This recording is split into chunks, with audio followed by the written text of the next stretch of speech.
Hey, Sarah, great news. We've cleared out that old dump your parents called a house. From today on, we'll all be living together in my place. Isn't that wonderful? Tom's voice boomed through the phone, his excitement palpable. I stood there, phone in hand, my world spinning. My parents had passed away just yesterday in a terrible accident, and now this. What do you mean, cleared out? I managed to whisper, my throat tight with disbelief. Oh, don't worry about the details, honey. Mom and I took care of everything. That house was falling apart anyway. We've already hired a company to demolish it. By next week, it'll be nothing but an empty lot, perfect for selling. I could hear the smile in his voice, as if he'd done me a great favor. My mother-in-law's shrill laughter echoed in the background. Tom, that was my childhood home. All my parents' belongings, our memories. Sarah, he interrupted, his tone patronizing. Don't you know, a wife's possessions belong to her husband. I'm just managing our assets, now. Hurry home. Mom's making a special dinner to celebrate our new living arrangements. The call ended, leaving me in stunned silence. Tears welled up in my eyes, a mixture of grief, anger, and disbelief. How could they do this? And more importantly, how could they think this was okay? Little did Tom know, he had just made the biggest mistake of his life. I may have been a dutiful wife until now, but no more. It was time to show them who they were really dealing with. You don't know this, Tom, but I'm not just your obedient wife. I'm Sarah Williams, daughter of James Williams, the renowned real estate lawyer, and you've just made a grave mistake. My voice was calm, but inside, a fire was igniting. I looked at the framed photo of my parents on my desk, their smiling faces giving me strength. Mom, Dad, I won't let them get away with this. I promise you, I'll make things right. I reached for my laptop, opening a folder labeled Family Trust. A small smile played on my lips as I scrolled through the documents my father had prepared, just in case something like this ever happened. Let's see how you like it when your world comes crashing down, Tom.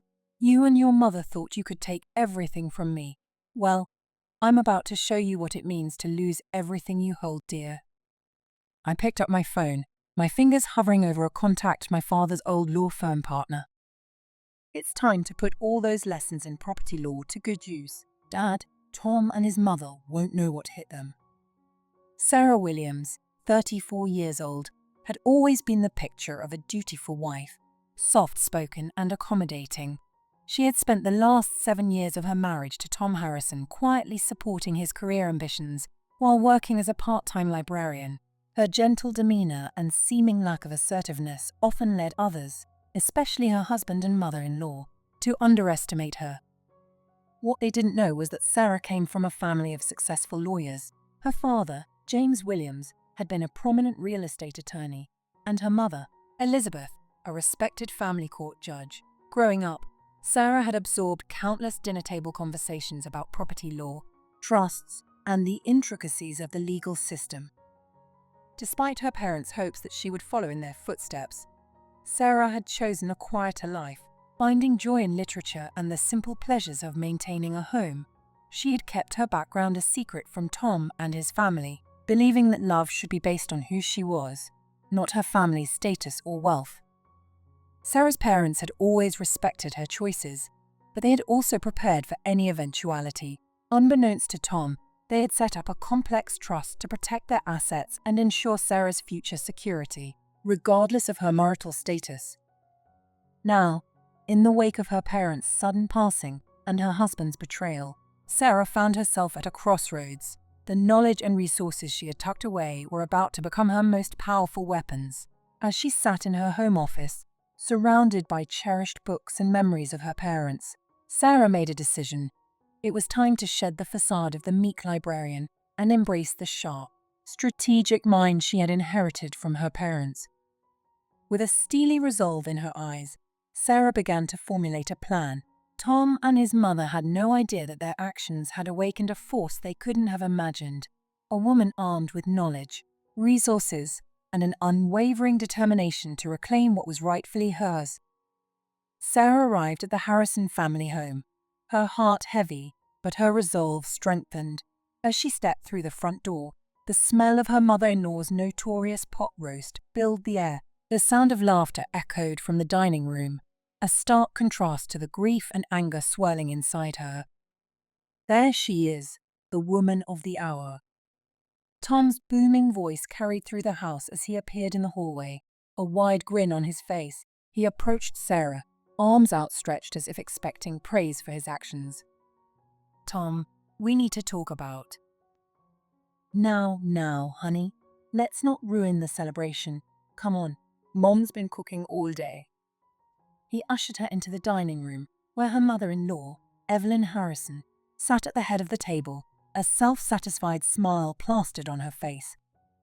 "Sarah, dear, so glad you could join us. We have so much to discuss about our new living arrangements." Sarah took a deep breath, fighting to maintain her composure. She sat down at the table, her hands clenched tightly in her lap. "Actually, I'd like to discuss what happened to my parents' house. I can't believe you." "Oh, don't you worry about that old place," Evelyn interrupted, waving her hand dismissively. "It was practically falling apart. We did you a favor, really." Tom nodded in agreement, his mouth full of pot roast. "Mum, you should be thanking us, Sarah. That house was a liability. Now we can sell the land and put the money to good use." Sarah felt her blood beginning to boil, but she maintained her calm exterior. "And what exactly do you mean by good use?" "Well, we've been thinking," Evelyn began, her eyes gleaming. "Tom's been eyeing that new sports car, and I could use a little vacation. Plus, we'll need to renovate the guest room for you. Can't have you living in squalor, can we?" Sarah stared at them in disbelief. They were planning to use the money from her childhood home, filled with precious memories and her parents' belongings, for their own selfish desires. "But what about my parents' things, their furniture, photos, all our family heirlooms?" Tom had the decency to look slightly uncomfortable for a moment. "Well, we had to act fast, you know. The demolition company is coming tomorrow, so we just cleared everything out. We saved a few photo albums for you, dear. They're in a box in the garage. Everything else was so old and musty. It's better this way. Trust me." Sarah felt as if she'd been punched in the gut. She struggled to breathe, her mind racing with the implications of what they had done. "You had no right to do this. That was my parents' property, my inheritance. You can't just—" "Now listen here, Sarah." Tom's voice took on a stern tone. "As your husband, I have every right to make decisions about our assets. Your parents' house is now our asset, and I'm doing what's best for our family." Evelyn nodded approvingly at her son's words. "That's right, dear. You're part of the Harrison family now. It's time you started thinking about what's best for us, not clinging to the past." Sarah couldn't believe what she was hearing. The audacity, the complete lack of empathy. It was almost too much to bear. But she knew she had to keep her cool, to not show her hand just yet. "I see," she said quietly, her voice steady despite the turmoil inside. "And when exactly were you planning on telling me about all this?" Tom had the grace to look slightly sheepish. "Well, we wanted it to be a surprise, you know, to help you move on from everything." "Exactly. No need to thank us, dear. Now, eat up before the food gets cold." The conversation shifted to Tom and Evelyn's plans for renovating the house, discussing which of Sarah's belongings would need to be donated to make room for their new living arrangement. Sarah sat in stunned silence, picking at her food, her mind whirling with plans of her own. As the evening wore on, Sarah excused herself, claiming a headache. She retreated to the guest room, her new room, apparently, and closed the door behind her. Leaning against it, she finally allowed herself to feel the full weight of her grief and anger. "Oh, Mom, Dad," she whispered, tears streaming down her face. "I'm so sorry. I should have protected your home, your memories." But as she wiped away her tears, a steely resolve settled over her. She pulled out her phone and began scrolling through her contacts. "This isn't over, Tom. Not by a long shot. The next morning, Sarah woke early, her mind clear and focused. She dressed quickly and quietly made her way to the garage, determined to salvage what she could of her parents' belongings. As she opened the door, she was greeted by the sight of a single cardboard box sitting amidst Tom's tools and Evelyn's gardening equipment. "This can't be all of it," she murmured, her heart sinking. She opened the box, finding a handful of photo albums and a few small trinkets. Everything else, the antique furniture her mother had lovingly restored, her father's prized book collection, the family heirlooms passed down through generations, was gone. As she leafed through one of the albums, a small envelope fell out. Sarah picked it up, her hands shaking slightly as she recognized her father's handwriting. "My dearest Sarah, if you're reading this, it means your mother and I are no longer with you. I hope this letter finds you well and happy. We've always been so proud of you, sweetheart, even if we didn't always understand your choices. I know you've kept your background a secret from Tom and his family. I respect that, but I also want you to know that you have resources at your disposal should you ever need them. I've left instructions with Jack at the firm. He knows what to do. Remember, you're Williams. You're stronger than you know. All our love. Dad." Sarah clutched the letter to her chest, fresh tears spilling down her cheeks. But these were different tears, tears of determination, of a renewed sense of purpose. "Thank you, Dad," she whispered. "I won't let you down." She tucked the letter safely away and returned to the house, her mind already formulating a plan. As she entered the kitchen, she found Tom and Evelyn discussing their plans over coffee. "Morning, honey. Sleep well." "As well as can be expected," she replied, her voice neutral. "I was just looking through the box in the garage. Is that really all that's left?" "Oh, don't start that again, dear. We've been through this. It's for the best." "That's right. No use dwelling on the past. Now, we were just talking about the renovation. I think we should start with." "Actually, Tom, I was hoping we could discuss something important." Tom looked up, surprise evident on his face. "Oh, what's that?"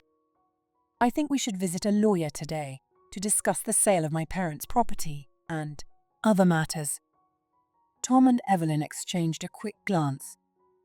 "A lawyer? That's hardly necessary, Sarah. Tom can handle all the paperwork." "I insist," she said firmly. "It's a big decision, and I want to make sure everything is done properly." Tom frowned, a flicker of uncertainty crossing his face. "Well, I suppose if it'll make you feel better, but I'm telling you, it's a waste of time and money. Nonetheless, I'd like to do it. Shall we say 2 p.m.? I've already made an appointment." Tom's frown deepened, but he nodded reluctantly. Fine, if it'll put this matter to rest." Sarah smiled, a small, satisfied smile that neither Tom nor Evelyn quite understood. "Oh, I'm sure it will." As Sarah left the kitchen to prepare for the day ahead, she could hear Tom and Evelyn whispering furiously behind her. She knew they were suspicious, perhaps even worried, but she didn't care. For the first time since her parents' death, she felt a sense of control returning. The rest of the morning passed in a blur of tense silence and awkward attempts at conversation. Tom tried several times to dissuade Sarah from the lawyer visit, but she remained firm. By the time 2 p.m. rolled around, the atmosphere in the car was thick with unspoken tension.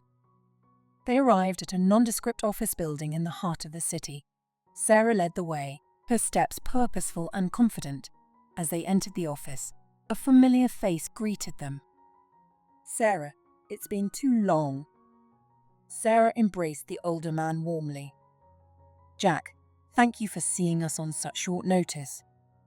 Tom cleared his throat, clearly uncomfortable. "Ah, Sarah, care to introduce us?" Sarah turned, a small smile playing on her lips. "Of course, Tom. This is Jack Thompson. He was my father's law partner and a close family friend. Jack, this is my husband, Tom." Jack's eyes hardened almost imperceptibly as he shook Tom's hand. Pleasure to meet you, Tom. Shall we get started? As they settled into Jack's office, Sarah could see the growing unease on Tom's face. She knew he was realizing that this wasn't going to be the simple, routine meeting he had expected. Now, Sarah has informed me that you're planning to sell her parents' property. Is that correct, Tom? Tom shifted in his seat. Well, yes. As Sarah's husband, I'm managing our assets. The house was old and... I'm going to stop you right there, Tom. Are you aware of the terms of the Williams Family Trust? Tom blinked, confusion evident on his face. Family trust? What family trust? Jack turned to Sarah, who nodded slightly. Sarah, would you like to explain? Or shall I? Sarah leaned forward, her eyes locked on Tom's. Tom, my parents set up a trust years ago. All their assets, including the house, are held in that trust, and I'm the sole beneficiary. Tom's face paled as the implications of Sarah's words sank in. But as your husband, surely I have some say in. I'm afraid not, Tom. The trust is ironclad. Sarah has full control over all assets. Any attempts to sell or demolish property held by the trust without her explicit consent are not just unethical, they're illegal. Tom's mouth opened and closed several times, no words coming out.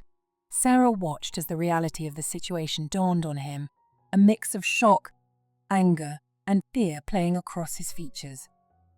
There's more, Tom. Jack, could you please explain the terms of the prenuptial agreement?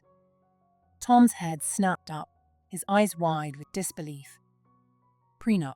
We never signed a prenup. Jack pulled out a document from his desk drawer. On the contrary, Tom, this prenuptial agreement was signed by both you and Sarah 2 days before your wedding. Do you not remember? Tom stared at the document, his face a mask of confusion. I don't. This can't be right. You were quite drunk at your bachelor party, Tom. You signed it without reading it, just like you do with most documents I put in front of you. The colour drained from Tom's face as he realized the full extent of his predicament. Sarah, honey, surely we can discuss this. I was only trying to help, to make things easier for you after your parents. Sarah held up a hand, silencing him. No, Tom, you weren't trying to help me. You and your mother saw an opportunity to profit from my loss, and you took it without a second thought for my feelings or my rights. She turned to Jack, her voice steady and determined. Jack, I'd like to proceed with divorce proceedings immediately, and I want to press charges for the illegal demolition of my parents' property. Tom slumped in his chair, the fight going out of him as he realized the gravity of his actions. Sarah, please, what about our marriage, our life together? Sarah stood, gathering her belongings. Our marriage ended the moment you decided to destroy my childhood home, Tom. You'll be hearing from Jack about the next steps. I suggest you find a good lawyer. As Sarah walked out of the office, leaving a shell-shocked Tom behind, she felt a weight lift from her shoulders. The road ahead would be difficult, but for the first time since her parents' passing, she felt truly empowered. She had honored her parents' memory, protected their legacy, and reclaimed her own strength in the process. As she stepped out into the sunlight, Sarah allowed herself a small, victorious smile. The battle wasn't over, but she had won this crucial first round. And she was just getting started. As Sarah drove back to the Harrison house, a place she could no longer bring herself to call home, her mind raced with the events of the past few days. The meeting with Jack had been just the beginning.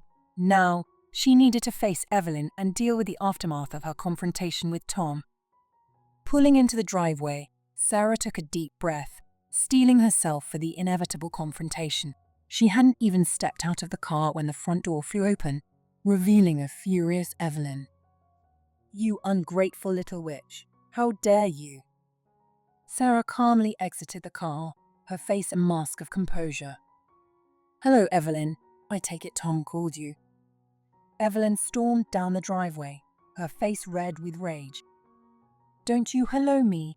What's this nonsense about a trust and a prenup? After everything we've done for you. Sarah stood her ground, unflinching in the face of Evelyn's anger. Everything you've done for me, you mean like demolishing my childhood home without my consent, or planning to use my inheritance for your personal gain? Evelyn's eyes narrowed dangerously. Watch your tone, young lady. I'm still your mother-in-law, and you're still living under our roof. Sarah couldn't help but let out a bitter laugh. Not for long, Evelyn. Not for long. As they entered the house, Sarah could see that Evelyn had been busy. Boxes were strewn about, filled with Sarah's belongings. Since you're so keen on your precious family home, why don't you just leave, take your things and get out? Sarah surveyed the scene calmly, noting with a pang that some of her most treasured possessions were missing. I intend to, Evelyn. But first, I'd like to know where the rest of my things are. My grandmother's jewelry, my rare book collection. Evelyn's face twitched almost imperceptibly, but Sarah caught it. I haven't the faintest idea what you're talking about. Everything of yours is right here. Sarah raised an eyebrow, her voice cold. Really? Because I distinctly remember having more than this, and I'm quite certain my things didn't include that new diamond necklace you're wearing. Evelyn's hand flew to her neck, her eyes widening in surprise before narrowing again in defiance. This is mine. Tom bought it for me last week. Sarah smiled, but it didn't reach her eyes. With what money, Evelyn? Because I'm quite certain it wasn't his. Before Evelyn could respond, the sound of a car pulling up interrupted them. Moments later, Tom burst through the door, his face a mix of anger and panic. Sarah, we need to talk now. Sarah turned to face her husband, her posture relaxed but alert. I believe we've said all we need to say, Tom, unless you're here to tell me where the rest of my belongings are. Tom's eyes darted between Sarah and his mother, confusion evident on his face. What are you talking about? Evelyn jumped in, her voice shrill.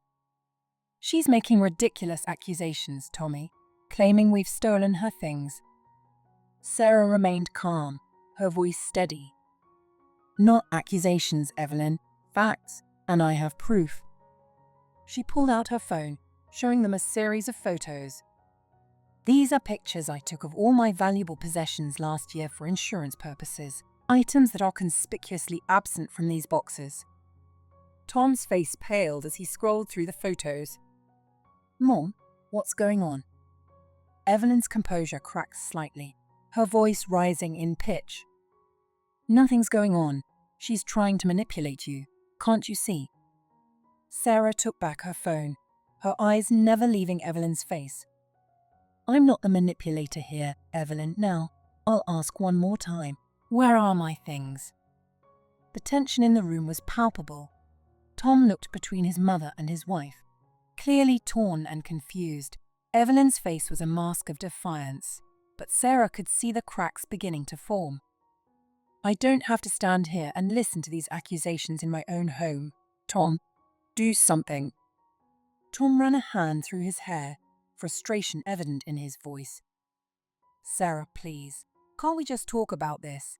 There's no need to involve lawyers or make accusations. We're family.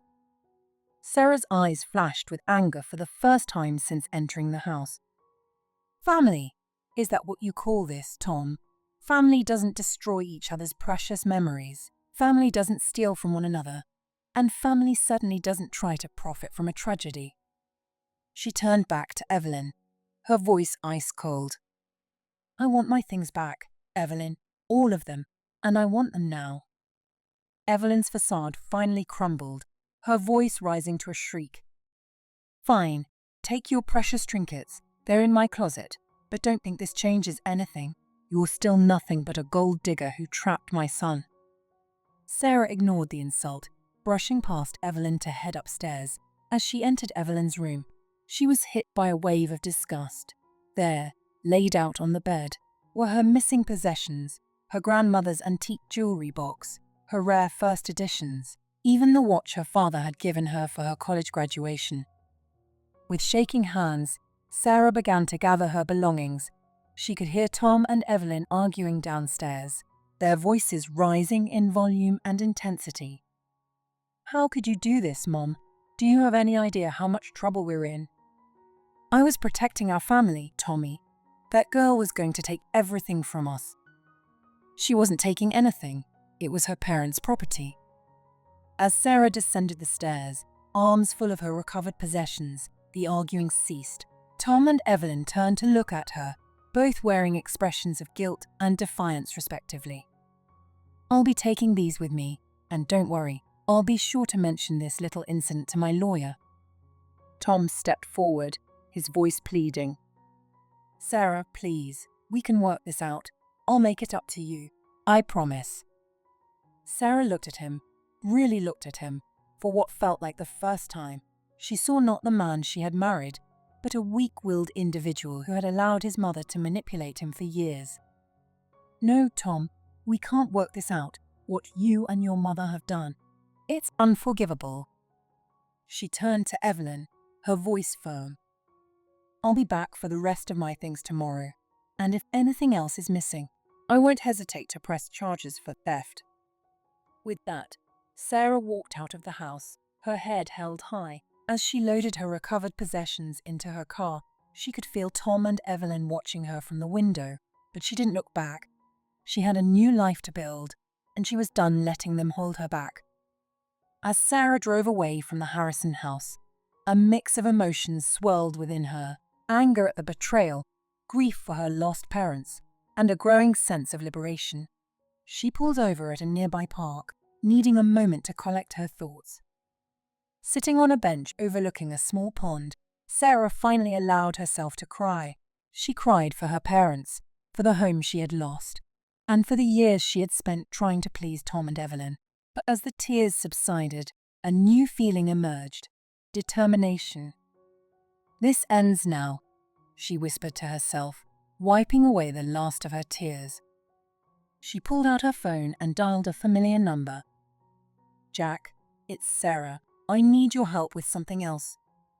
Over the next few days, Sarah threw herself into action. With Jack's assistance, she filed for an emergency injunction to prevent any further destruction or sale of her parents' property. She also initiated a full audit of Tom's finances, suspecting that this wasn't the first time he had dipped into her inheritance without her knowledge. As she suspected, the audit revealed a pattern of financial misconduct. Tom had been siphoning money from her accounts for years, funding his mother's lavish lifestyle and his own risky investments. The revelation only strengthened Sarah's resolve. A week after her confrontation with Tom and Evelyn, Sarah received a call from the demolition company. Apparently, Tom had tried to push forward with the demolition despite the injunction. Sarah's quick action had stopped them just in time. Feeling a need to confront the destruction firsthand, Sarah drove to her childhood home. The sight that greeted her broke her heart anew. While the house still stood, the garden her mother had lovingly tended was destroyed. Debris littered the once pristine lawn, and several windows were broken. As she stood there, taking in the damage, a car pulled up behind her. Sarah turned to see her neighbor, Mrs. Johnson, an elderly woman who had lived next door for as long as Sarah could remember. "Oh, Sarah dear, I'm so glad to see you. I've been so worried." Sarah managed a small smile. "Hello, Mrs. Johnson. It's good to see you too." Mrs. Johnson approached, her face a mix of concern and indignation. "I saw what they did, you know, that husband of yours and his mother. They came here the day after, well, you know, started throwing things out, breaking things. I tried to stop them, told them they had no right, but they wouldn't listen." Sarah felt a surge of gratitude for her old neighbor. "Thank you for trying, Mrs. Johnson. I appreciate it more than you know." Mrs. Johnson patted Sarah's arm comfortingly. "Your parents were good people, Sarah. They wouldn't want to see their home like this, or you, for that matter. You're not still with that man, are you?" Sarah shook her head. "No, Mrs. Johnson, I'm not. I'm fixing things, though. It's going to take time, but I'm going to make this right." Mrs. Johnson nodded approvingly. "Good girl, you know. I have some of your mother's plants, I managed to save a few when I saw what was happening. Would you like them?" Tears welled up in Sarah's eyes at this unexpected kindness. "Yes, please. That would mean so much to me."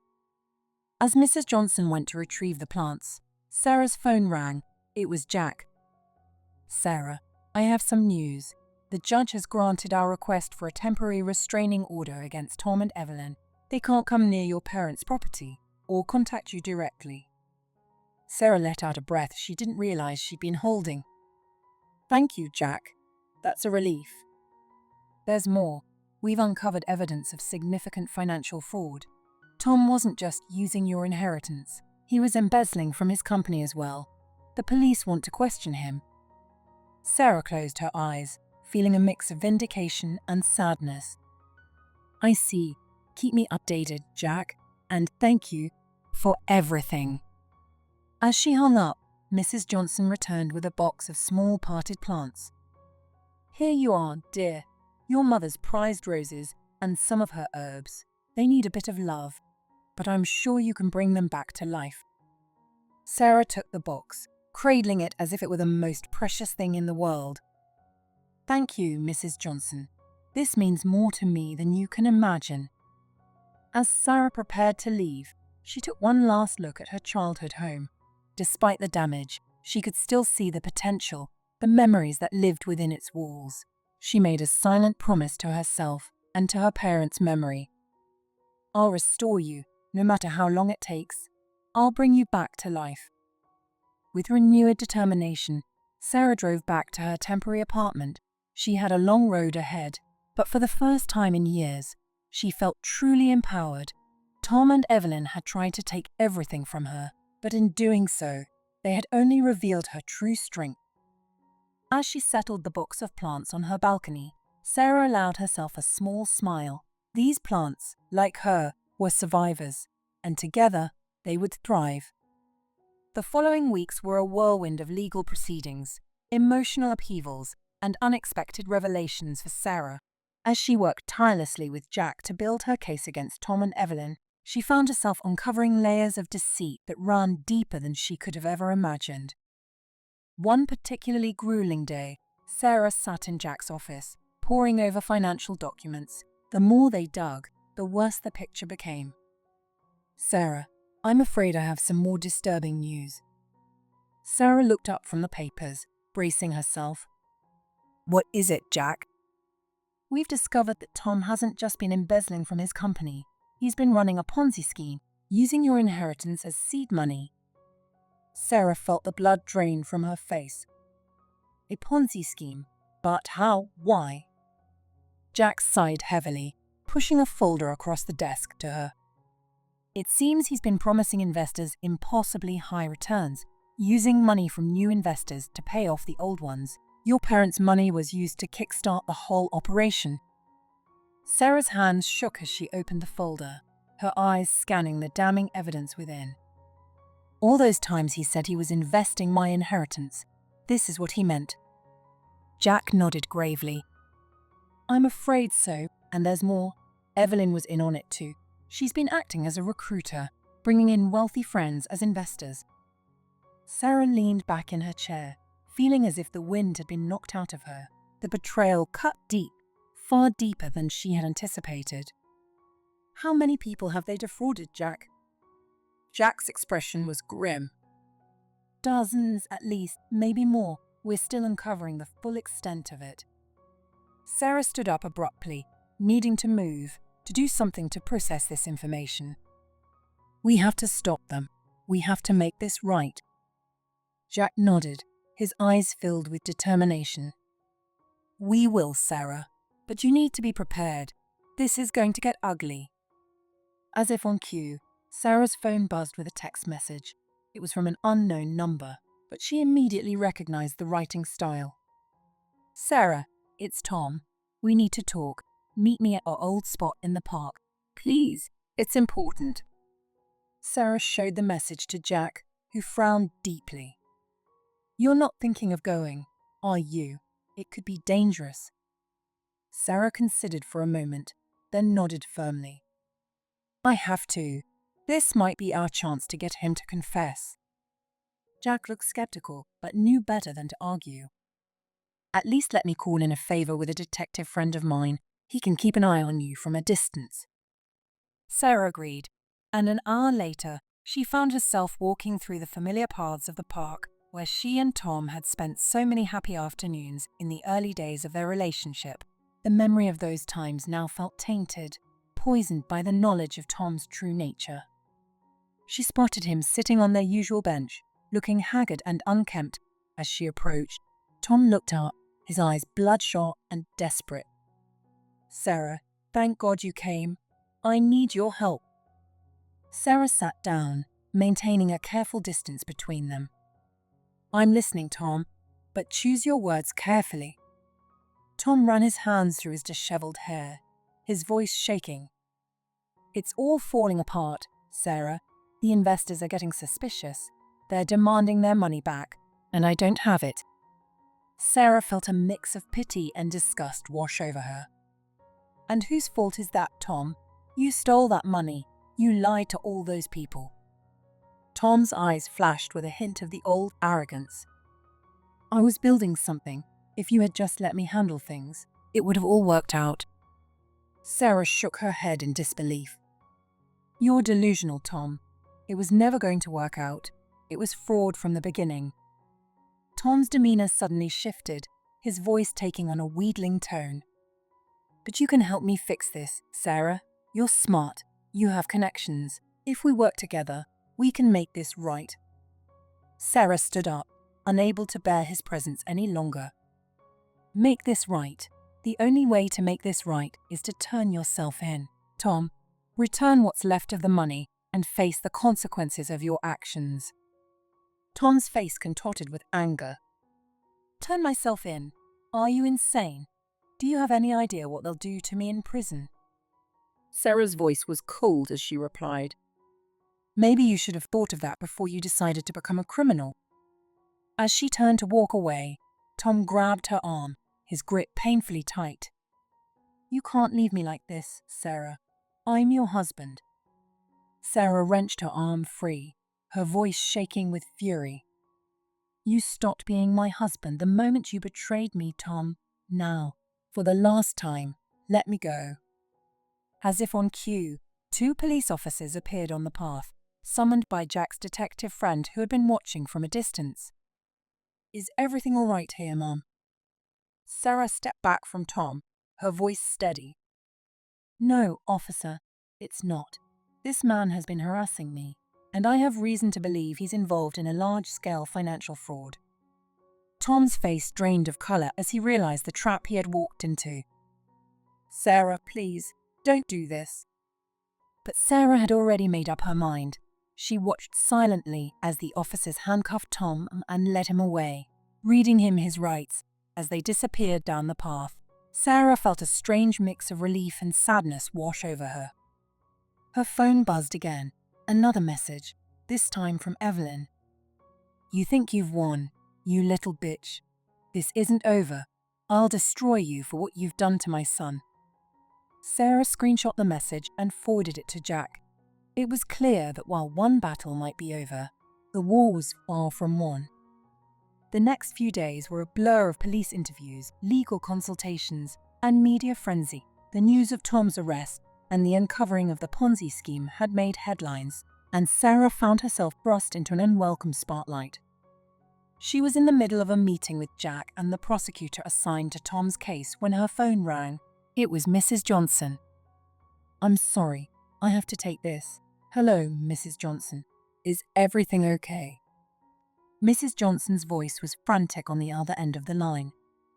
"Oh, Sarah dear, you need to come quickly.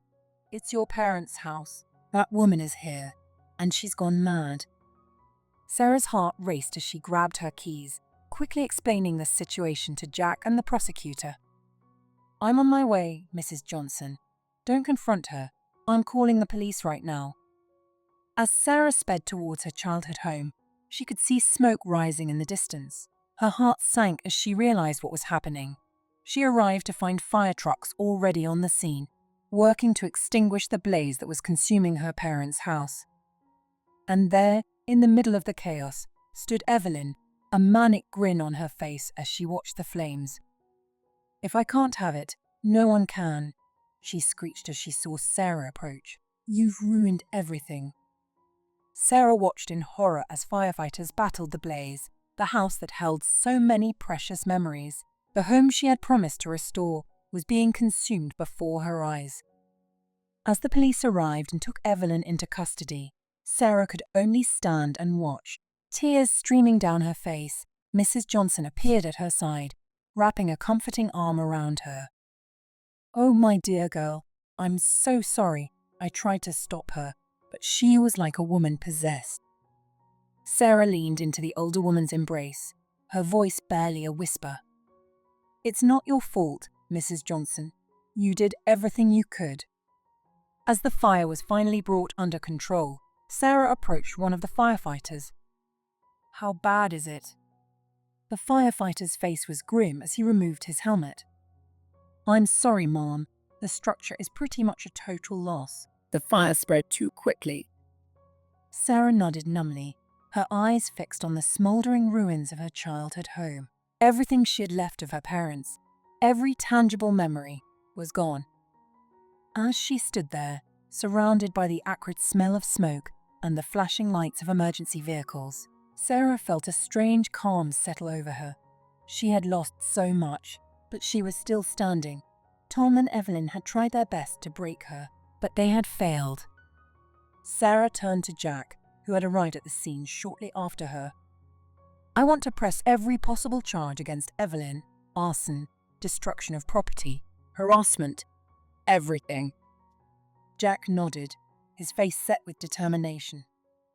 "We will, Sarah. They won't get away with this." As the chaos of the scene began to die down, Sarah found herself drawn to the burnt-out shell of her home. Despite the warnings from the firefighters, she approached cautiously, needing to see the damage up close. Amidst the charred remains, something caught her eye, a glint of metal, barely visible beneath a fallen beam. Sarah carefully reached down and pulled it free. It was a small, fireproof safe, one she remembered her father keeping important documents in. With shaking hands, Sarah opened the safe. Inside, miraculously preserved, were stacks of documents, old photographs, and a letter addressed to her in her father's handwriting. "Jack, I need you to look at these." As Jack examined the documents, his eyes widened. "Sarah, these are incredible. Stock certificates, property deeds. Your father had investments we didn't even know about. And this letter." Sarah unfolded the letter with trembling fingers and began to read. "My dearest Sarah, if you're reading this, it means you found our backup plan.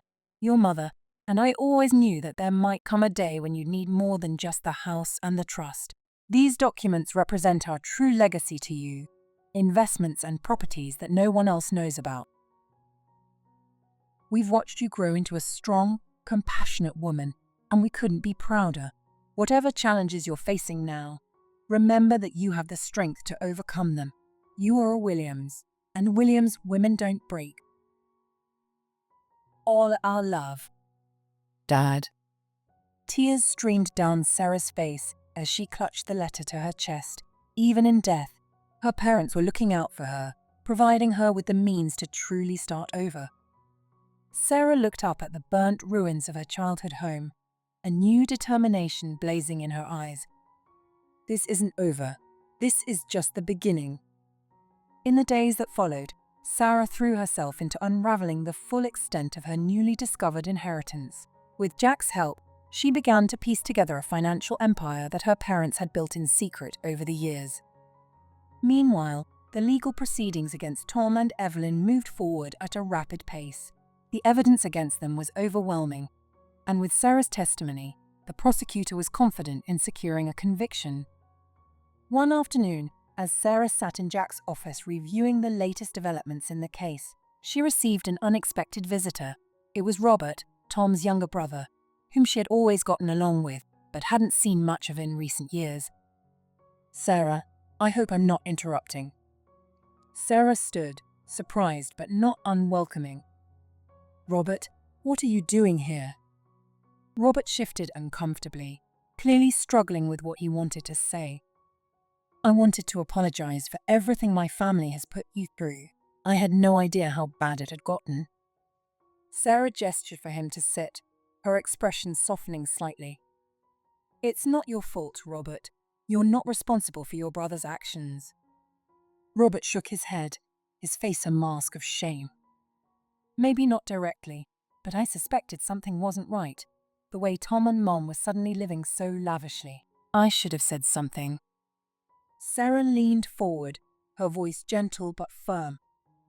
What matters now is what you do going forward. Have you told the police what you know? Robert nodded, pulling out a thick folder from his briefcase. I have, and I've brought something else, financial records that Tom didn't know I had access to. I think they might help your case. As Sarah and Jack pored over the documents Robert had brought, it became clear that they now had the final pieces of evidence needed to ensure Tom and Evelyn would face the full consequences of their actions. Sarah looked up at Robert, genuine gratitude in her eyes. Thank you, Robert. This means a lot. Robert managed a small smile. It's the least I could do. I just wish I had acted sooner. As Robert left, Sarah turned to Jack, a new fire in her eyes. We're going to win this, aren't we? Jack nodded, a satisfied smile on his face. With this new evidence, absolutely, Tom and Evelyn don't stand a chance.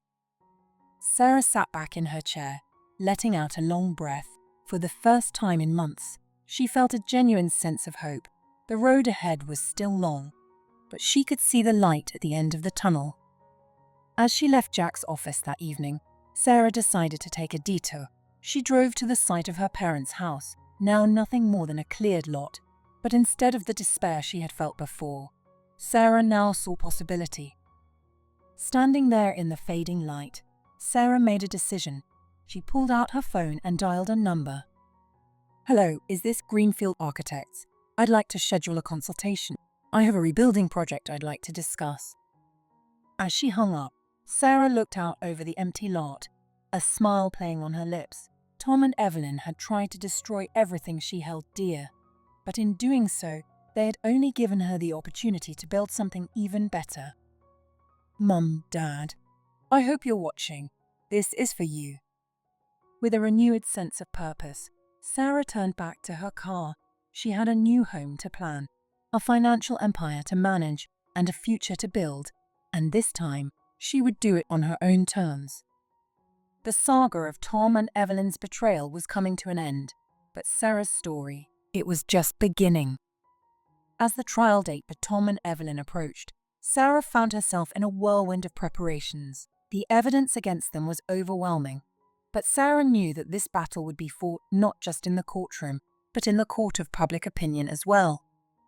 One morning, as Sarah sipped her coffee and scrolled through her emails, a message from an unfamiliar address caught her eye. The subject line read, I know what they did to you. Intrigued and slightly wary, Sarah opened the email. It was from a woman named Laura, claiming to be a former employee at Tom's company. Dear Sarah, you don't know me, but I work for your husband's company for 5 years. I've been following your case in the news, and I can't stay silent anymore. There's so much more to this story than what's been reported. Tom and Evelyn, they've hurt a lot of people. I have proof. If you're willing to meet, I can show you everything. Sincerely, Laura. Sarah's heart raced as she read the email. Could this be the final piece of the puzzle they needed? She immediately forwarded the email to Jack, asking for his opinion. Jack's response came within minutes. This could be huge, Sarah, but we need to be careful. Let's set up a meeting, but on our terms.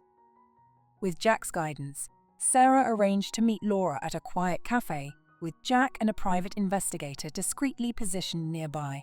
As Sarah waited at a corner table, nervously fidgeting with her cup of tea, she saw a woman in her mid-30s approach, looking equally anxious. Sarah, I'm Laura. Thank you for agreeing to meet me. Sarah gestured for Laura to sit, studying her carefully. Thank you for reaching out, Laura. You mentioned in your email that you have proof of Tom and Evelyn's actions. Can you tell me more? Laura nodded, pulling out a flash drive from her purse. It's all here, financial records, emails, even recordings of conversations. I was Tom's executive assistant. I saw everything, heard everything. At first, I told myself it wasn't my business, but then… Laura's voice broke, and Sarah could see tears forming in her eyes. My parents invested their entire retirement savings with Tom. They lost everything, and they weren't the only ones. So many people's lives were ruined. Sarah reached out, gently squeezing Laura's hand. I'm so sorry, Laura. What Tom and Evelyn did, it's unforgivable, but your courage in coming forward could help make things right. Laura wiped away her tears, a determined look settling on her face. That's why I'm here. I want to testify, Sarah. I want to tell the world what they did. Over the next hour, Laura shared her story with Sarah, revealing the full extent of Tom and Evelyn's deceit. The flash drive contained a treasure trove of incriminating evidence, detailed records of the Ponzi scheme, emails discussing how to manipulate investors, and even a recorded conversation where Tom and Evelyn laughed about using Sarah's inheritance to fund their lavish lifestyle. As Sarah listened, she felt a mix of emotions wash over her: anger at the betrayal, heartbreak for all the victims, and a steely determination to see justice served. Laura, I can't thank you enough for coming forward. This evidence, it changes everything. Laura nodded, a small smile on her face. I just wish I'd had the courage to do it sooner, but I was afraid. Tom and Evelyn, they can be ruthless. Sarah's eyes narrowed at this. What do you mean, ruthless? Laura hesitated for a moment before continuing. There was another employee who threatened to expose them a few years ago, Mark Stevens. He mysteriously lost his job. His reputation was ruined, and last I heard, he was living on the streets. They destroyed him. Sarah felt a chill run down her spine. She had always known Tom and Evelyn were capable of cruelty, but this level of vindictiveness was shocking. We need to find Mark. His testimony could be crucial. After saying goodbye to Laura, with promises to stay in touch, Sarah immediately called Jack to update him on the new developments. This is incredible, Sarah. Laura's evidence could be the nail in the coffin for Tom and Evelyn's defense. But we need to move quickly. If they get wind of this, they might try to discredit Laura or worse. Sarah agreed, and over the next few days, she and Jack worked tirelessly to verify Laura's information and incorporate it into their case. They also hired a private investigator to track down Mark Stevens, hoping his story could further strengthen their position. As the trial date loomed closer, Sarah found herself becoming more and more anxious. The weight of what was at stake, not just for her, but for all of Tom and Evelyn's victims, was enormous. One evening, as Sarah was reviewing case notes in her apartment, she received an unexpected call. It was Robert, Tom's brother. Sarah, I hope I'm not bothering you. I need to talk to you about something important. Sarah's guard immediately went up. While Robert had been helpful before, he was still Tom's brother. What is it, Robert? Robert's voice was hesitant, filled with a mix of shame and determination. I overheard Mum talking on the phone. She's planning something, Sarah. Something big. I think she's going to try to discredit you before the trial. Sarah's heart raced as she processed this information.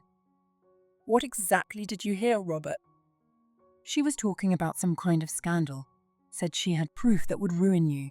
I don't know the details. But Sarah, be careful. You know how Mum can be. After thanking Robert for the warning, Sarah immediately called Jack to inform him of this new threat. This is serious, Sarah. We need to be prepared for anything. I'll have my team start digging. If Evelyn is planning to fabricate a scandal, we need to be ready to counter it. Over the next few days, Sarah felt like she was walking on eggshells, constantly looking over her shoulder, wondering what Evelyn might be planning. But she refused to let fear paralyze her. Instead, she channeled her energy into preparing for the trial and continuing her efforts to help Tom and Evelyn's victims. Then, 3 days before the trial was set to begin, it happened. Sarah woke up to find her name splashed across the front page of every major newspaper and trending on social media. The headlines screamed, "Sarah Williams, the real fraudster." The story, clearly planted by Evelyn, claimed that Sarah had been the mastermind behind the Ponzi scheme all along. It alleged that she had manipulated Tom into taking the fall for her crimes, painting her as a cold, calculating con artist who had fooled everyone, including her own parents. As Sarah read through the allegations, she felt a mixture of rage and despair.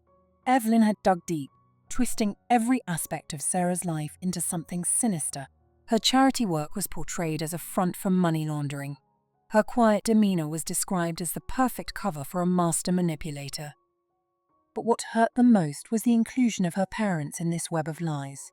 The article suggested that James and Elizabeth Williams had been complicit in their daughter's schemes, tarnishing the memory of two people who had been nothing but honest and loving throughout their lives. Sarah's phone was ringing off the hook, reporters seeking comment, friends asking for explanations, even some of Tom's victims who now believed they had been duped by her instead. In the midst of this chaos, Sarah received a text from "Don't respond to anyone. Meet me at the office immediately. We'll fight this, Sarah. Trust me." As Sarah made her way to Jack's office, trying to avoid the paparazzi that had suddenly materialized outside her apartment, she felt a strange calm settle over her. This was Evelyn's last desperate attempt to avoid justice, and Sarah was determined not to let her succeed. Arriving at Jack's office, Sarah found him already in full crisis management mode. He had assembled a team of PR specialists, investigators, and legal experts, all working to counter Evelyn's smear campaign. "Sarah, I know this looks bad, but we were prepared for something like this. Remember Laura's evidence. It's our ace in the hole." Sarah nodded, her resolve strengthening. "What do we do now, Jack?" Jack's eyes gleamed with determination. "We fight fire with fire. It's time to tell your story, Sarah. The real story." Over the next 48 hours, Sarah worked tirelessly with Jack and his team to craft their response. They decided to go big, a primetime television interview where Sarah would tell her side of the story and reveal the evidence they had gathered. As Sarah sat in the makeup chair, preparing for the interview, she felt a mix of nervousness and determination. This was her chance to set the record straight, to reclaim her narrative from Evelyn's lies. The interviewer, a respected journalist named Diana Carter, began with the tough questions. "Sarah, these are serious allegations against you. How do you respond to claims that you were the real mastermind behind this Ponzi scheme?" Sarah took a deep breath before answering, her voice steady and clear. "Diana, these allegations are not just false. They're a desperate attempt by my mother-in-law, Evelyn Harrison, to avoid facing the consequences of her and my husband's actions. I'm here tonight to tell the truth, and I have evidence to back up every word." Over the next hour, Sarah laid out the entire story, from her parents' death to the discovery of Tom and Evelyn's betrayal, to the evidence provided by Laura and the other victims who had come forward. "You mentioned evidence, Sarah. Can you elaborate on that?" Sarah nodded, gesturing to a stack of documents beside her. "Absolutely. We have financial records, emails, and even recorded conversations that prove Tom and Evelyn's guilt. But more than that, we have testimonies from their victims, hard-working people who lost everything because of their greed." As the interview progressed, Sarah's calm demeanor and clear presentation of facts began to turn the tide of public opinion. But it was when she addressed the allegations against her parents that Sarah's true strength shone through. "My parents, James and Elizabeth Williams, were two of the most honest, compassionate people I've ever known. They dedicated their lives to helping others. To suggest that they were involved in any kind of fraud is not just a lie, it's an insult to their memory and everything they stood for." Sarah's voice broke slightly, tears glistening in her eyes, but she pressed on. "They taught me the value of integrity, of standing up for what's right, even when it's difficult. And that's exactly what I'm doing now, not just for myself, but for every person who was hurt by Tom and Evelyn's actions." As the interview came to a close, Diana asked one final question. "Sarah, after everything you've been through, what do you want people to know?" Sarah paused for a moment, gathering her thoughts. "I want people to know that the truth always comes out in the end. Tom and Evelyn thought they could silence me, that they could bury their crimes under a mountain of lies, but they underestimated me, and they underestimated the power of the truth. To everyone who has been hurt by their actions, I want to say this. I will not rest until justice is served. We will get through this together."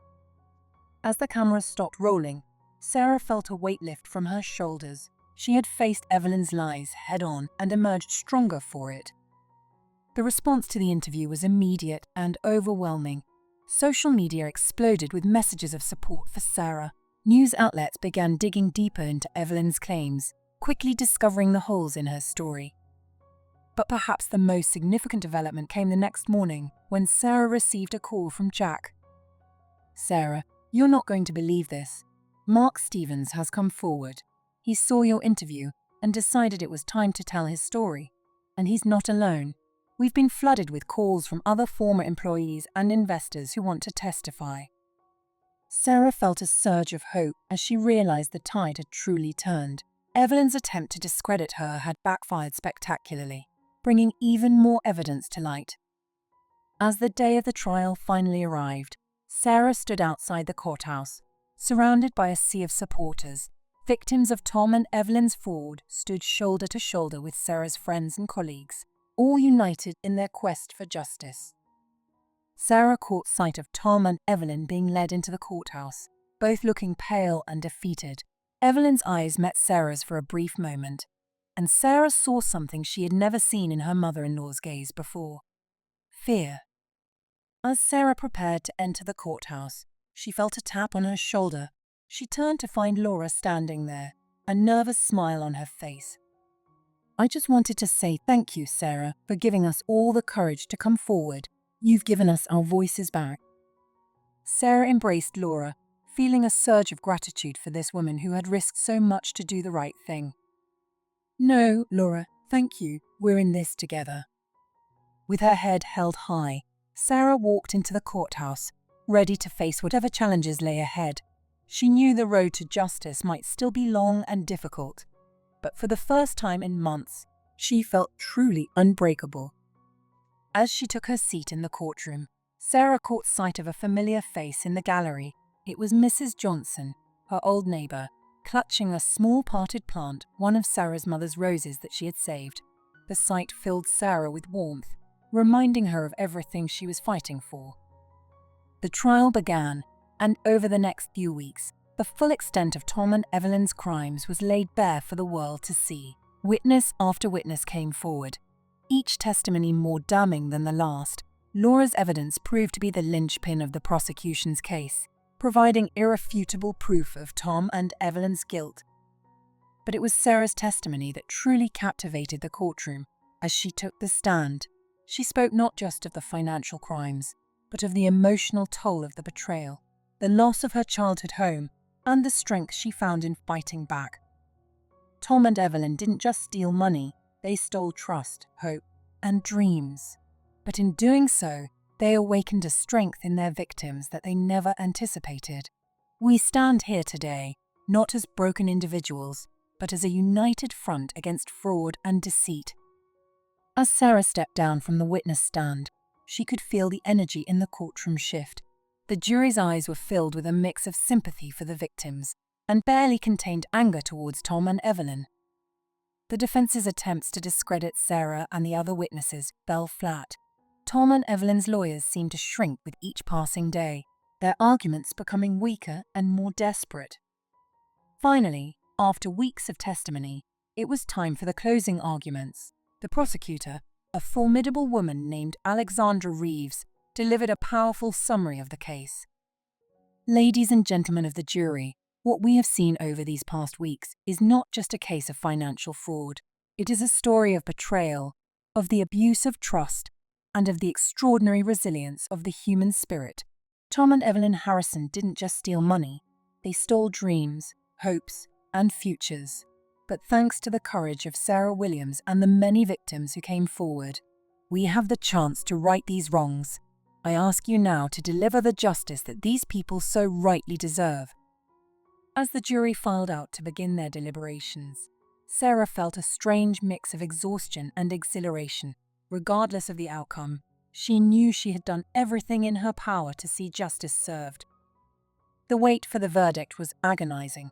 Sarah spent the time surrounded by the other victims, offering words of comfort and receiving strength in return. They had become a family of sorts, bound together by their shared experience and their quest for justice. Finally, after 2 days of deliberation, the jury returned. As the courtroom settled into a tense silence, Sarah held her breath, her heart pounding in her chest. The judge's voice rang out clear and firm. On the charge of fraud, the jury finds the defendants, Tom Harrison and Evelyn Harrison, guilty. A collective gasp went up from the gallery, followed by muffled sobs and sighs of relief. Sarah felt tears streaming down her face as the full weight of the moment hit her. It was over. They had won.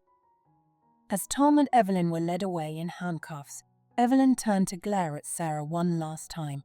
But Sarah met her gaze steadily, refusing to be intimidated any longer. Outside the courthouse, Sarah stood before a sea of reporters, victims, and supporters. She took a deep breath, ready to address the world. Today, justice has been served, but our work is not done.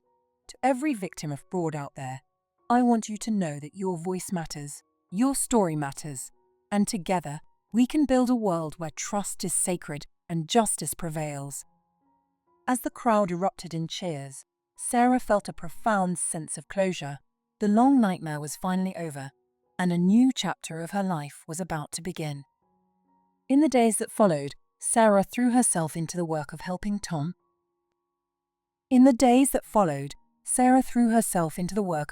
Tom and Evelyn's victims recover. She worked tirelessly with Jack and a team of financial experts to trace and recover as much of the stolen money as possible. While they couldn't recover everything, they were able to provide significant relief to many of the victims. Sarah also established a foundation in her parents' names, dedicated to educating people about financial fraud and supporting its victims. The foundation quickly gained traction, with many of Tom and Evelyn's former victims volunteering their time and expertise. One afternoon, as Sarah was working late at the foundation's office, she received an unexpected visitor. It was Robert, Tom's brother. "Sarah, do you have a moment?" Sarah looked up, surprised to see him. She gestured for him to take a seat. "Of course, Robert. What can I do for you?" Robert shifted uncomfortably in his chair, clearly struggling with what he wanted to say. "I wanted to apologize again, and to thank you." Sarah raised an eyebrow, waiting for him to continue. "What you've done, not just in bringing Tom and Mom to justice, but in helping their victims, it's incredible. I was a coward for so long, looking the other way, but you've shown me what real courage looks like." Sarah felt a mix of emotions at Robert's words, while she appreciated his sentiment. The pain of the past was still fresh. "Thank you, Robert. That means a lot. But I have to ask, why are you really here?" Robert took a deep breath before responding. "I want to help. I know I can never make up for what Tom and Mom did, but I want to try. I've been thinking. I have some savings, and I'd like to donate it to your foundation. It's not much, but..." Sarah was taken aback by Robert's offer. It was a gesture she hadn't expected, but one that touched her deeply. "Robert, that's incredibly generous of you. But are you sure that money is yours? You don't have to." Robert interrupted her, a determined look in his eyes. "I'm sure, Sarah. It's the right thing to do, and I was hoping I could volunteer here too, if you'll have me." Sarah studied Robert for a moment. Seeing the sincerity in his eyes, she realized that he, too, had been a victim of Tom and Evelyn's manipulation in his own way. "We'd be glad to have your help, Robert. Thank you." As Robert left, Sarah felt a sense of hope. If even Tom's own brother could change and try to make amends, Perhaps there was hope for a brighter future after all. The weeks turned into months, and Sarah found herself busier than ever. The foundation was thriving, and she was regularly invited to speak at conferences and events about her experience and the importance of financial literacy. One sunny afternoon, Sarah decided to take a break from work and visit the site of her childhood home. The lot had been cleared, and construction was well underway on a new building, not a private residence, but a community centre that would house financial literacy classes and support groups for fraud victims. As Sarah stood there, watching the construction workers bustling about, she felt a sense of peace wash over her. She had taken the site of her greatest loss and turned it into a beacon of hope for others. Suddenly, she felt a gentle hand on her shoulder. She turned to see Mrs. Johnson, her former neighbour, smiling warmly at her. "Your parents would be so proud of you, dear." Sarah felt tears welling up in her eyes as she embraced the older woman. "Thank you, Mrs. Johnson, for everything." Mrs. Johnson gestured towards the construction site. "You know, when I see this, I don't just see a building. I see all the lives that will be changed here, all the people who will find hope and healing because of what you've done." Sarah nodded, her heart full of emotion. It's what Mom and Dad would have wanted, to help people, to make a difference. As they stood there together, watching the new building take shape, Sarah felt a sense of completion. Tom and Evelyn had tried to destroy her world, but instead, they had only given her the opportunity to build something even more beautiful from the ashes.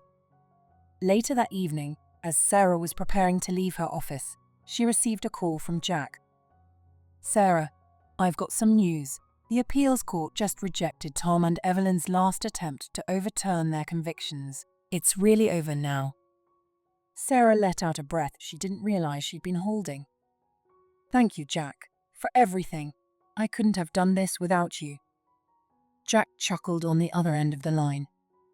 "Oh, I think you could have. You're one of the strongest people I know, Sarah, but I'm glad I could help." As Sarah hung up the phone, she walked to the window of her office. Looking out over the city, the sun was setting, painting the sky in brilliant shades of orange and pink. It was a new day, a new chapter in her life. "We did it, Mom and Dad," she whispered to herself. "We made things right." With a smile on her face, Sarah gathered her things and headed out. She had a dinner date with Laura and some of the other survivors, no longer victims, but friends and allies in their shared journey of healing and growth. As she stepped out into the cool evening air, Sarah felt a sense of lightness she hadn't experienced in years. The road had been long and difficult, but she had emerged stronger, wiser, and more determined than ever to make a positive difference in the world. Tom and Evelyn had tried to break her, but instead they had only revealed her true strength. And now, with that strength, Sarah was ready to face whatever challenges the future might bring, knowing that she had the power to turn even the darkest situations into opportunities for growth and positive change. The story of Tom and Evelyn's betrayal was over, but Sarah's story, a story of resilience, justice, and hope, was just beginning, and it was a story she was excited to write, one day at a time. Sarah's life had settled into a new rhythm, one filled with purpose and hope. The foundation she had established was thriving, helping countless victims of financial fraud rebuild their lives. However, a nagging feeling persisted that justice wasn't fully served. Tom and Evelyn were in prison, but the extent of their crimes seemed to go deeper than what had been revealed in court. One rainy afternoon, as Sarah was reviewing case files in her office, she received an unexpected call from a blocked number. "Hello. Miss Williams, you don't know me, but I have information about Tom and Evelyn Harrison that you need to hear." Sarah's heart raced. She motioned to her assistant to start tracing the call. "I'm listening." "Not over the phone. Meet me at the old industrial park on the outskirts of town. Tonight, 8 p.m. Come alone." The line went dead. Sarah sat back, her mind whirling. It could be a trap, but her instincts told her this was important. She called Jack immediately. "Sarah, this is too risky. Let me send someone in your place. No, Jack, I need to do this myself, but I want you and a team nearby, just in case. Reluctantly, Jack agreed. As night fell, Sarah found herself driving to the meeting point, her car equipped with a hidden GPS tracker and her phone set to record. The old industrial park loomed ahead, a maze of abandoned warehouses and rusting machinery. Sarah parked and stepped out, her senses on high alert. A figure emerged from the shadows, a middle-aged man with a nervous demeanor. Miss Williams, I'm Gerald, former CFO of one of Tom's shell companies. Why all the secrecy, Gerald? Gerald glanced around nervously before responding. Because what I'm about to tell you goes beyond fraud. Tom and Evelyn, they were involved in something much darker: international money laundering, connections to organized crime. The Ponzi scheme was just the tip of the iceberg.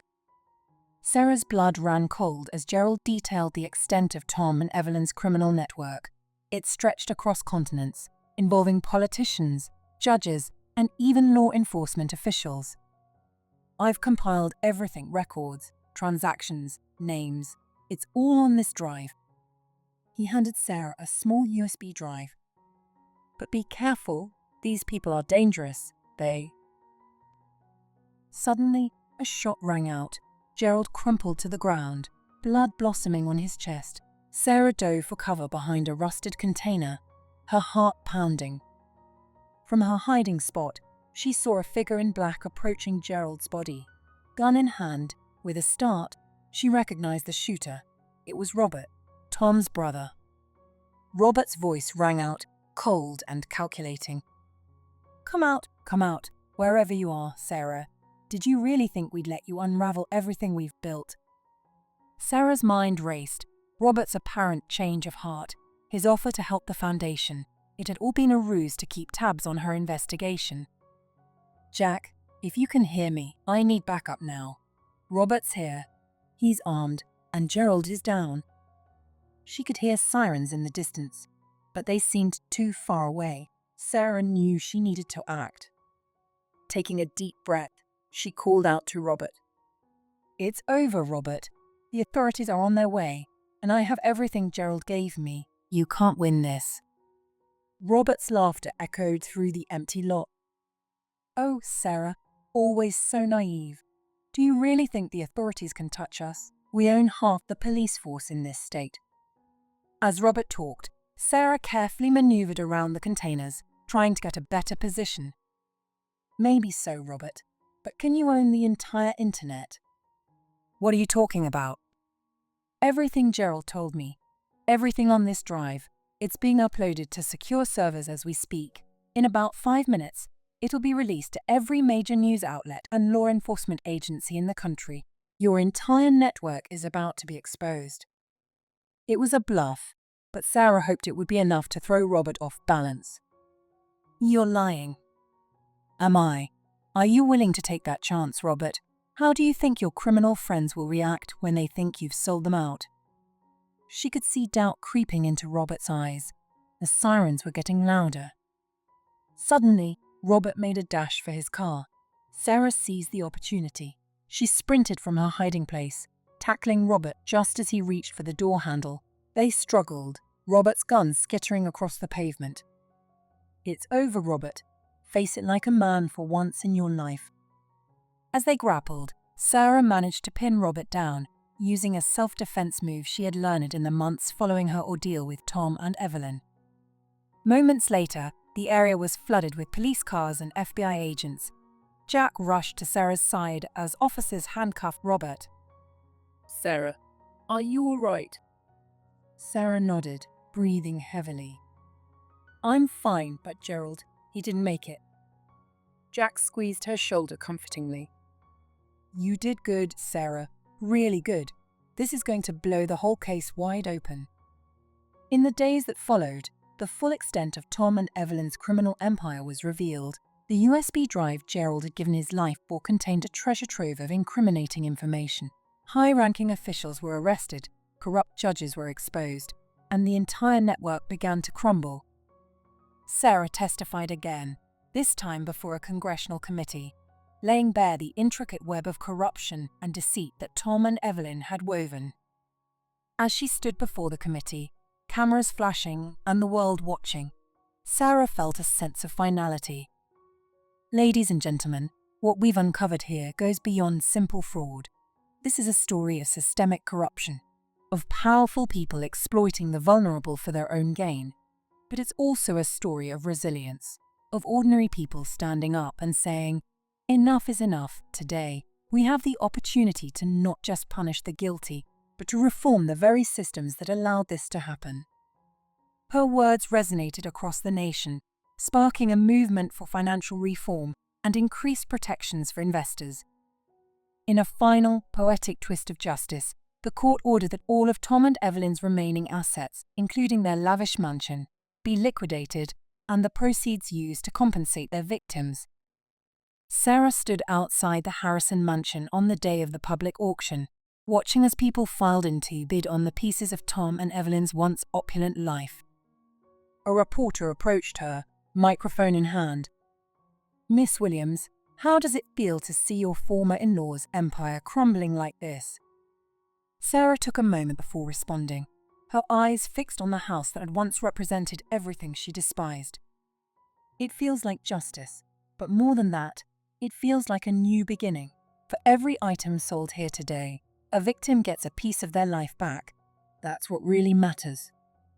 As the auctioneer's voice rang out, beginning the sale, Sarah felt a profound sense of closure. Tom and Evelyn had tried to destroy her world, but in the end, their own world had crumbled instead. She turned away from the mansion, ready to leave the past behind for good. There was still work to be done, more lives to help rebuild, but for now, Sarah allowed herself to savor this moment of triumph.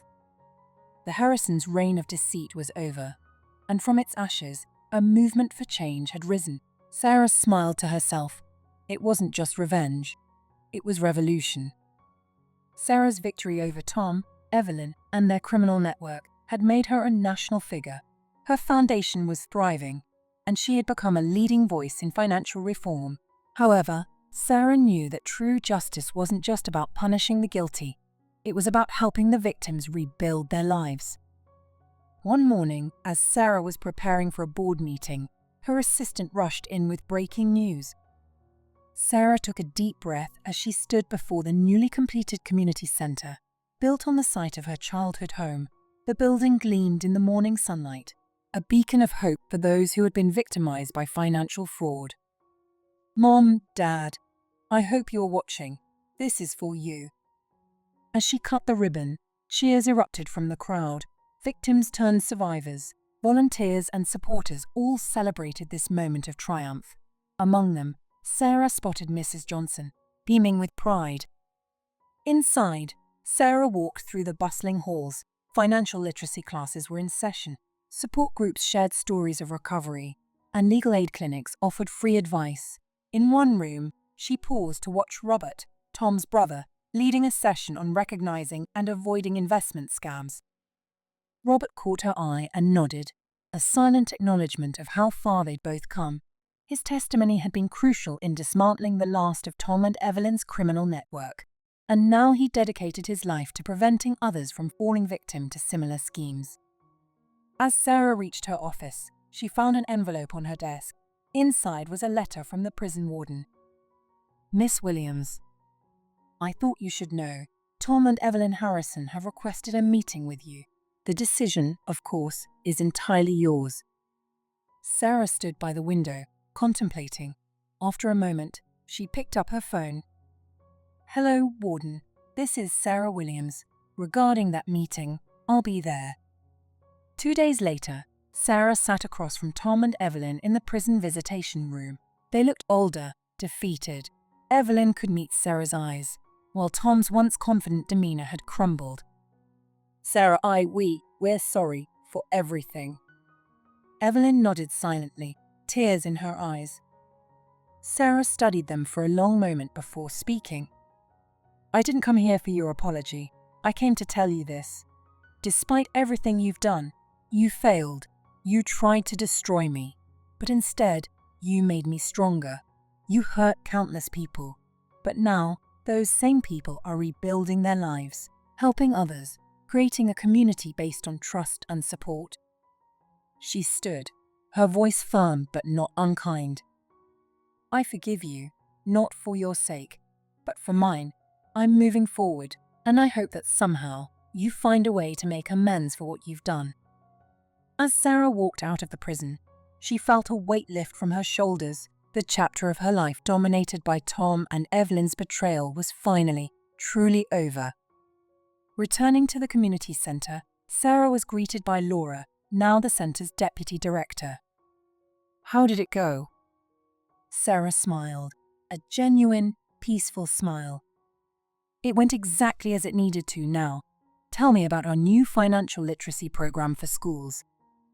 As they walked through the centre, discussing plans and greeting people, Sarah felt a profound sense of fulfillment. She had not only survived Tom and Evelyn's betrayal, but had turned that pain into purpose. The centre stood as a testament to resilience, a place where victims became survivors, and survivors became leaders.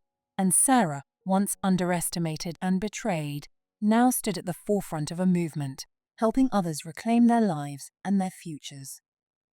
As the sun set on another busy day, Sarah looked out over the city from her office window. She thought of her parents, of all the people who had supported her, and of the countless lives touched by the work they were doing. We did it, she whispered to herself. We really did it. And with that, Sarah turned back to her desk, ready to face whatever challenges tomorrow might bring, secure in the knowledge that from even the darkest betrayal, hope and justice could flourish. Tom and Evelyn's lives in prison were a far cry from their once lavish existence. Tom, stripped of his charm and influence, became a social outcast, even among inmates. He spent his days in isolation, plagued by regret and the harsh reality of his actions. Evelyn, unable to manipulate her way to a comfortable prison life, faced constant reminders of her fall from grace. Her attempts to maintain her superior attitude were met with ridicule and ostracism from both inmates and guards. Their appeals were repeatedly denied, cementing their long sentences. Tom's health began to deteriorate due to the stress and poor living conditions, while Evelyn's mental state became increasingly unstable as she struggled to accept her new reality. The final blow came when they learned that their remaining assets, hidden away in offshore accounts, had been discovered and seized. These funds were used to further compensate their victims, leaving Tom and Evelyn with absolutely nothing to their names. As they aged in prison, forgotten by society, and abandoned by their former high society friends, Tom and Evelyn were left with nothing but the bitter taste of their own medicine, a life sentence of regret, isolation, and the knowledge that their legacy would be one of infamy and cautionary tales. 5 years after the opening of the community centre, Sarah's life had blossomed in ways she never imagined. The foundation she started had expanded globally, with branches in over 20 countries, helping countless victims of financial fraud rebuild their lives. Sarah had become a respected author and speaker, her books on financial literacy and personal resilience topping bestseller lists. She was a regular consultant for government agencies, working to strengthen financial regulations and protect consumers. On a personal level, Sarah had found love again. She met Michael, a dedicated public defender, at a charity event. Their shared passion for justice and helping others formed the foundation of a deep, loving relationship. They married in a small ceremony in the garden of Sarah's rebuilt childhood home, with Mrs. Johnson beaming proudly in the front row. Sarah's work hadn't gone unnoticed. She was awarded the Presidential Medal of Freedom for her tireless efforts in financial education and victim advocacy. During the ceremony, she dedicated the award to her parents and all the survivors who had turned their pain into purpose. The community centre, now a flagship model replicated in cities across the country, was thriving. It had expanded to include a state-of-the-art technology lab where seniors learned to protect themselves from online scams and young entrepreneurs were mentored in ethical business practices. Sarah's favourite part of her week was still the support group sessions she led. Watching survivors grow stronger, regain their confidence, and eventually become mentors themselves filled her with immense joy and purpose. One sunny afternoon, As Sarah walked through the bustling halls of the center, she paused by a wall filled with photos, smiling faces of people who had rebuilt their lives. Families reunited and dreams rekindled. Among them was a photo of her parents. Sarah touched the photo gently, a warm smile on her face. "We did it, Mom and Dad," she whispered. "We turned their betrayal into a force for good." As she turned away, Sarah saw a young woman hesitantly entering the center, reminiscent of how she herself had once felt lost and betrayed.